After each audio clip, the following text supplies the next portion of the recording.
राजन, आपको 2 संतानों का सुख प्राप्त होगा। दोनों ही राजकुमार होंगे, लेकिन एक राजकुमार धर्म के रास्ते पर चलेगा और दूसरा बुराई के रास्ते पर चलेगा। और हाँ राजन, याद रखना, उनमें से एक राजकुमार आपकी मौत का कारण भी बनेगा। ऐसा ना कहिए जलदेव, अगर मैं मारा गया तो मेरे राज्य का क्या होगा? प्रजापालक, ये विधि का विधान है, इसको जगत में कोई नहीं बदल सकता, लेकिन इसका तोड़ जरूर है जो आपको ही ढूंढना पड़ेगा। जलदेव ऐसा बोलकर वहाँ से अदृश्य हो जाते हैं। एक राजकुमार मेरी मौत का कारण बनेगा। अगर मुझे इस मृत्यु से बचना है तो वो तोड़ तो ढूंढना ही पड़ेगा। महिमापुर राज्य एक बहुत बड़ा और सुंदर राज्य था, जहाँ की राजगद्दी राजा मान सिंह संभाला करते थे। राजा की एक बहुत ही सुंदर रानी थी, जिसका नाम रूपवती था। विवाह को 3 साल हो गए थे, लेकिन रानी की कोई संतान नहीं थी, इसलिए वो हमेशा अपने शयन कक्ष में खोई खोई बैठी रहती थी।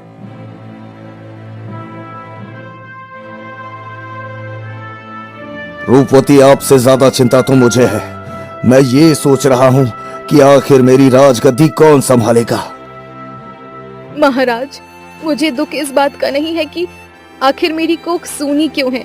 मुझे तो सिर्फ इस बात का दुख है कि मुझ में ऐसी क्या कमी रह गई थी जो भगवान ने किस्मत में एक भी संतान नहीं लिखी। रानी साहिबा, इसमें ना तो आपकी गलती है और ना ही मेरी। बस ऊपर वाले पर भरोसा रखो, एक ना एक दिन हमारे महल में भी राजकुमार की किलकारियां सुनाई देगी। अब राजा मान सिंह रानी को तसल्ली देकर वहाँ से चले जाते हैं।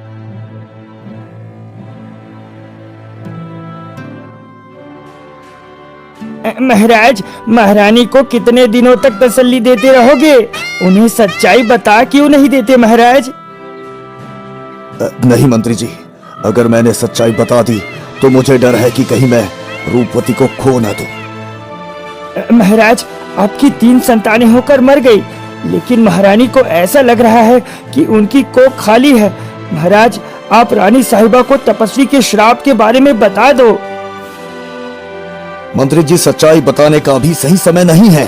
पहले मुझे उस तपस्वी को ढूंढना पड़ेगा जिसने मुझे श्राप दिया था, क्योंकि इस श्राप का तोड़ सिर्फ तपस्वी जी के पास ही है। ऐसा बोलकर राजा मान सिंह और मंत्री चरक वहाँ से चले जाते हैं। राजा और मंत्री की सारी बातें रानी रूपवती सुन लेती हैं।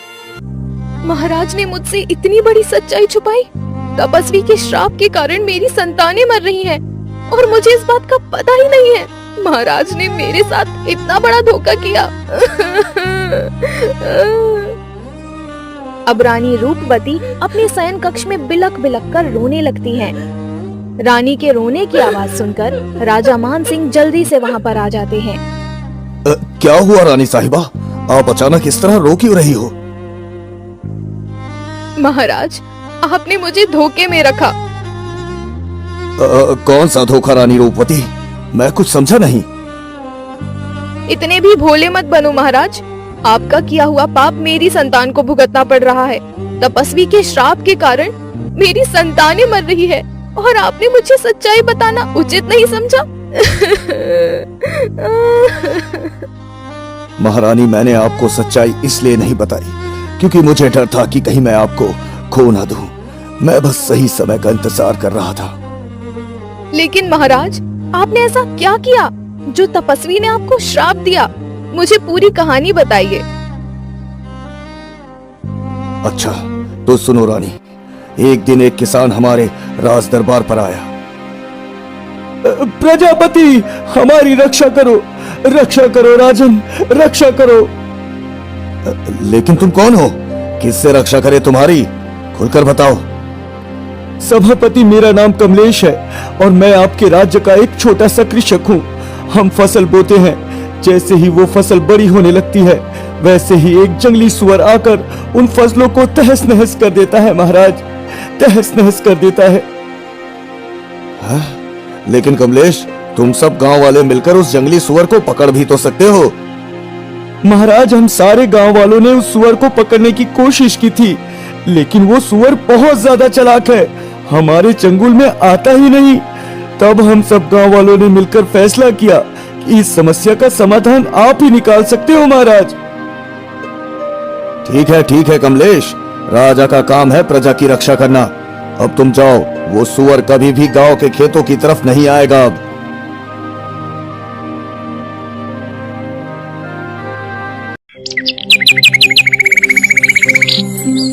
अगले दिन मैं और मंत्री जी उस जंगली सुअर को सबक सिखाने के लिए खेतों की तरफ चले गए। अब जैसे ही वो सुअर किसानों की फसल को बर्बाद करने आया, वैसे ही हम दोनों अपने राजरथ से उस सुअर का पीछा करने लगे।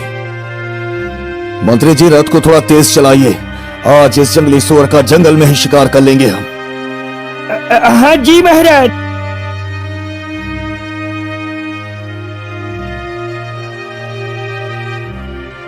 शिष्य जाओ, यहाँ से कुछ दूर पर एक नदी बहती है, तुम एक घड़ा पानी लेकर आओ, हमें हाथ मुंह धोकर भगवान का भोग लगाना है। जी गुरुजी, मैं अभी नदी का पानी लेकर आता हूँ।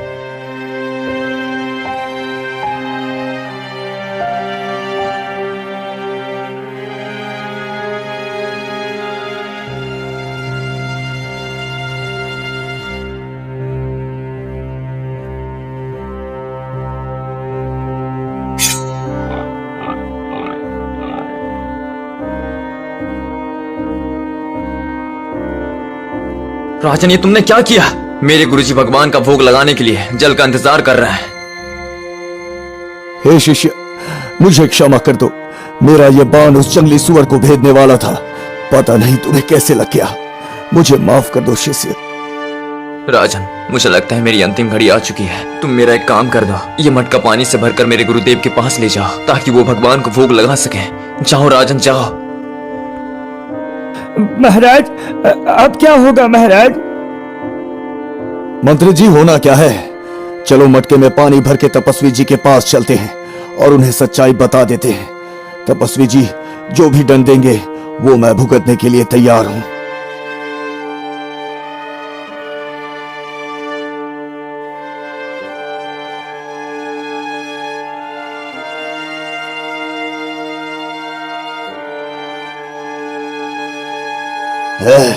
तुम कौन हो? ओ, और ये पानी का घड़ा तो मेरे शिष्य के हाथ में था, ये तुम्हारे पास कैसे आया? जरूर तुमने मेरे शिष्य के साथ अनहोनी की है। बताओ, मेरा शिष्य विक्रांत कहाँ है? बताओ मुझे। तपस्वी जी, मैं महिमापुर राज्य का राजा मान सिंह हूँ। ऐसा बोलकर मैं सारी सच्चाई तपस्वी जी के सामने बयां कर देता हूँ। ये क्या किया राजन? बिना किसी गलती के तुमने मेरे शिष्य विक्रांत के प्राण हर लिए। अब मेरा क्या होगा राजन? तपस्वी जी, मैंने जानकर ऐसा नहीं किया, मैं तो अपना निशाना जंगली सुअर पर लगा रहा था जो किसानों की फसलों को नष्ट कर रहा था। तुमने मेरे आज्ञाकारी शिष्य के प्राण छीने हैं। जा, मैं तुझे श्राप देता हूँ, तेरी जो भी संतान होगी वो कुछ क्षण बाद निर्दोष ही मारा जाएगा। जिस प्रकार मैं अपने शिष्य के लिए तड़प रहा हूँ, उसी प्रकार तू अपनी संतान के लिए तड़पेगा। जा, मैं तुझे श्राप देता हूँ। नहीं नहीं, ऐसा मत कीजिए तपस्वी जी, ऐसा श्राप मुझे मत दीजिए। आप चाहे तो मेरा प्राण ले लीजिए, लेकिन संतान मरनत का श्राप मुझे मत दीजिए। मैं माफी मांगता हूँ तपस्वी जी, मुझे माफ कीजिए। तपस्वी जी, जो अपने प्राणों की भी बलि दे दे उसे ही सच्चा और अच्छा राजा कहते हैं। आप अपना श्राप वापस ले लीजिए। अगर महाराज जी की संतान ही नहीं होगी तो इस राज्य और प्रजा का क्या होगा? ठीक है राजन, पर मैं अपना दिया हुआ श्राप तो वापस नहीं ले सकता, लेकिन इसका तोड़ मैं तुम्हें जरूर बता सकता हूँ। जी तपस्वी जी, आप जो बोलोगे वो मैं करने के लिए तैयार हूँ, मुझे बताइए तपस्वी जी। राजन, अभी तो मैं जा रहा हूँ, जिस दिन तुम मुझे दोबारा ढूंढ लोगे उस दिन मैं तुम्हें श्राप का तोड़ बता दूंगा। और याद रखना, मैं इस जंगल में ही मिलूंगा, लेकिन ढूंढना तुम्हें ही पड़ेगा। हाँ। ऐसा बोलकर वो तपस्वी वहां से अदृश्य हो जाता है। रानी रूपवती, जब तक मैं उस तपस्वी को ना ढूंढ लूं तब तक इस श्राप का तोड़ मुझे नहीं मिलेगा और ये श्राप हमारी किस्मत बना रहेगा। महाराज, मुझे माफ कर दीजिए, मैंने सच्चाई जाने बगैर आप पर इल्जाम लगाया। नहीं नहीं रानी साहिबा, ये समस्या मेरी वजह से आई है और इसका हल भी मैं ही ढूंढूंगा। ऐसा बोलकर राजा मान सिंह रानी के शयन कक्ष से चले जाते हैं।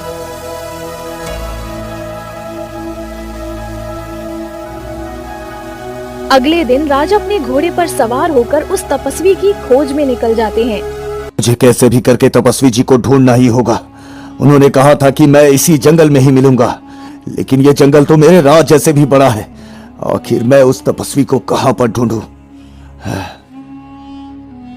अब राजा ऐसा सोचते सोचते जंगल के रास्ते से जा ही रहे होते हैं, तभी वो देखते हैं कि एक गांव वाला उसी रास्ते से आ रहा था, जिसके हाथ में वही घड़ा था जो राजा ने तपस्वी जी को पानी लाकर दिया। रुको मुसाफिर, मुझे ये बताओ कि ये घड़ा तुम्हें कहां पर मिला? कौन सा ये घड़ा? ये तो मेरा ही है। मैं तो बस जंगल के रास्ते में पानी लेने जा रहा था। देखो, मैं इस राज्य का राजा मान सिंह हूँ। मैं इस घड़े को अच्छी तरह से पहचानता हूँ। सच सच बताओ, ये घड़ा तुम्हें कहां पर मिला, वरना सिपाहियों से कहकर तुम्हें काल कोठरी में डलवा दूंगा। महाराज, मुझे माफ करे, ये घड़ा मेरा नहीं है। मैं तो बस आपसे झूठ बोल रहा था महाराज। हाँ हाँ, ठीक है ठीक है, तुम ये घड़ा अपने पास रख लेना, पर मुझे ये बताओ तुम्हें ये कहां पर मिला? महाराज, ये घड़ा मुझे इस जंगल की सबसे ऊंची पहाड़ी पर मिला था। वहां पर कोई जाता नहीं है ना, इसलिए ये घड़ा मेरी नजर में आ गया और मैं इसे वहां से उठा ले आया महाराज।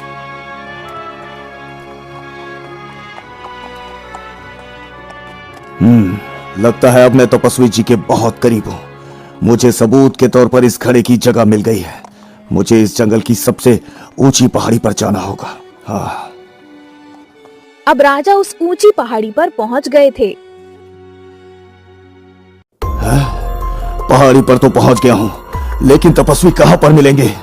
ये पहाड़ी तो बहुत बड़ी है। अब मैं क्या करूं? ऐसा सोचते सोचते राजा आगे बढ़ रहे थे, तभी आवाज आती है। राजन, मुझे पता है तुम तपस्वी को खोज रहे हो। कौन बोला? सामने आओ। तुम मेरे बारे में इतना सब कुछ कैसे जानते हो? तभी चील उड़ता हुआ राजा के सामने आ जाता है। राजन, मुझे पता है तपस्वी कहाँ है, लेकिन मैं भूखा हूँ। मुझे ताजा मांस चाहिए। अगर तुम मेरे भूख को शांत करवा सकते हो तो मैं खुद तुम्हें तपस्वी जी के पास लेकर जाऊंगा। लेकिन चील, इस पहाड़ी पर मैं तुम्हारे लिए ताजा मांस कहां से लेकर आऊं? यहाँ पर कोई जंगली जानवर भी तो नहीं है। हाँ, मुझे नहीं पता राजन, मुझे भूख लगी है। जब तक तुम मेरा पेट नहीं भरोगे तब तक मैं कुछ नहीं कर सकता। अरे ये चील तो असूरती मिजाज का लगता है, लेकिन मैं इसके लिए ताजा मांस कहां से लेकर आऊं? हाँ, एक काम करता हूँ, शरीर के एक बाजू का हिस्सा चील को खिला देता हूँ। क्या करूँ, मजबूर हूँ, मुझे ऐसा करना ही होगा, वरना तपस्वी जी का पता कभी नहीं चलेगा, और तपस्वी जी का पता नहीं चलेगा तो श्राप का तोड़ मुझे कौन बताएगा? क्या सोच रहे हो राजन? तुम मुझे ताजा मांस खिलाते हो या मैं यहाँ से चला जाऊं? अच्छा, रुको रुको, मैं तुम्हें अभी ताजा मांस खिलाता हूँ। ऐसा बोलकर राजा तलवार से अपना बाजू चीरकर एक मांस का टुकड़ा निकाल लेते हैं और चील के आगे रख देते हैं। ये लो चील, इससे ताजा मांस तुम्हें और कहीं पर नहीं मिलेगा। जल्दी से अपनी भूख शांत करो और मुझे तपस्वी का पता बताओ। अब वो चील उस मांस को खाकर अपना पेट भर लेता है। राजन, तुम धन्य हो। मैं तुम्हें रास्ता बताने के लिए तैयार हूँ। आओ मेरे पीछे पीछे। ऐसा बोलकर चील स्तर अवस्था में वहाँ से उड़ने लगता है। राजा भी उस चील का पीछा करने लगते हैं। चील एक पुरानी गुफा के पास आकर रुक जाता है।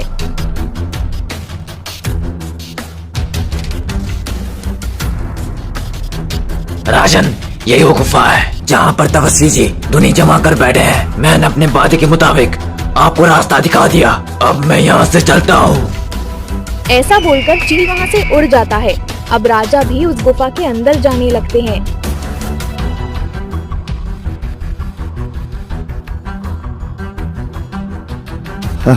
तपस्वी जी, अपनी आंखें खोलिए और देखिए, मैंने आपको ढूंढ लिया। तपस्वी जी, आपको ढूंढ लिया।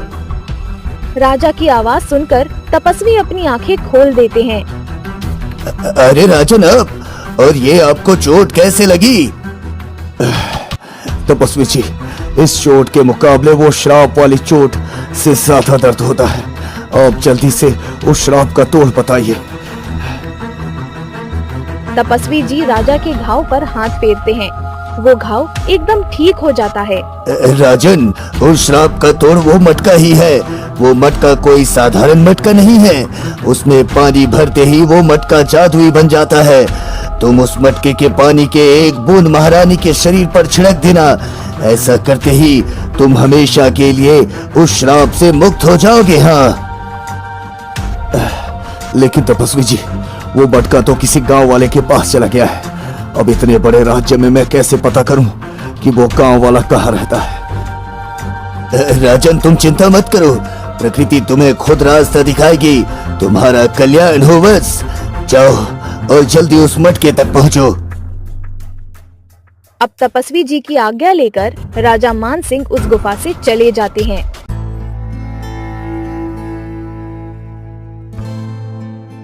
राजा गांव में आकर उस मटके के बारे में पूछताछ करने लगते हैं।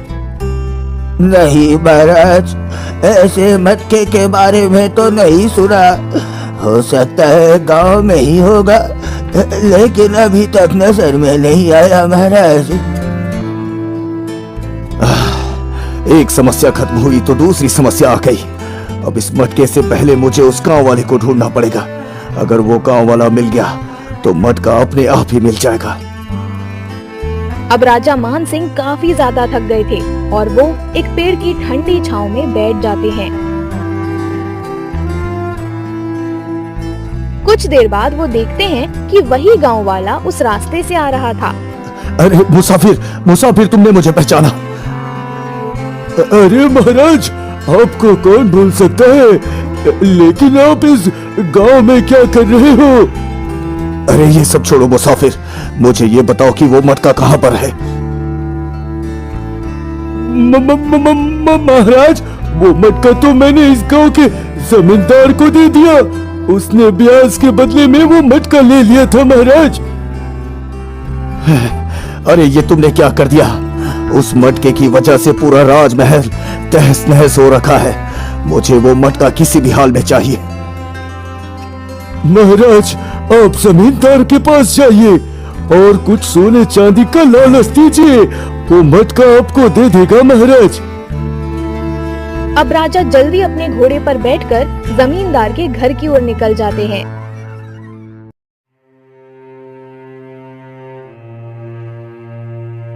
सुनो जमींदार जी, आपने गांव वाले से ब्याज के बदले में एक मटका लिया था। वो मटका मुझे चाहिए। अरे वो मटका तो मैं नहीं दे सकता महाराज। मुझे क्षमा कीजिए। जिस चीज पर मैं मोहित हो जाता हूँ वो चीज किसी को नहीं दे सकता मैं। हाँ जमींदार जी, आप मेरी मजबूरी नहीं समझ रहे।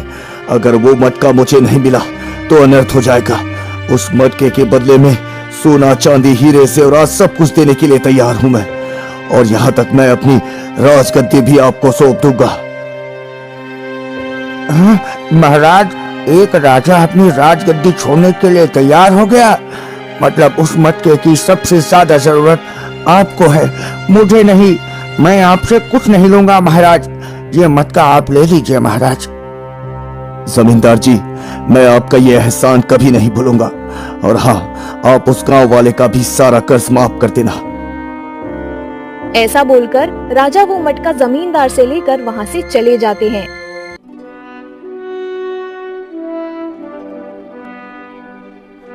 राजा मानसिंह जल्दी से महल आकर उस मटके का जादुई पानी रानी रूपवती के ऊपर छिड़कते हैं।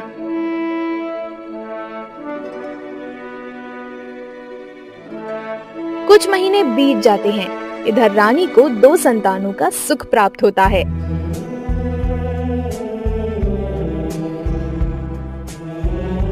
महाराज की जय हो। महाराज, रानी साहिबा ने 2 राजकुमारों को जन्म दिया है।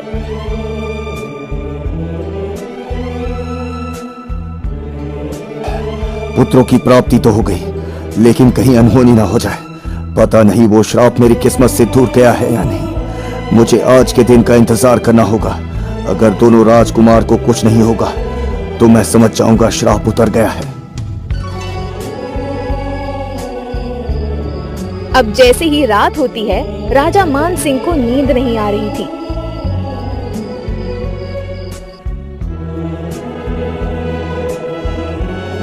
अब जैसे ही सुबह होती है, राजा जल्दी रानी रूपवती के पास आते हैं। वो दोनों राजकुमारों को जिंदा देखकर फूले नहीं समाते हैं। हाँ, महारानी, हमारे ऊपर से श्राप का प्रकोप हट गया है। मैं आज बहुत ज्यादा खुश हूँ। इस राज्य के अगले राजा इस दुनिया में आ गए हैं। हाँ। अब राजा खुशी खुशी फिर से राजगद्दी संभालने लगे।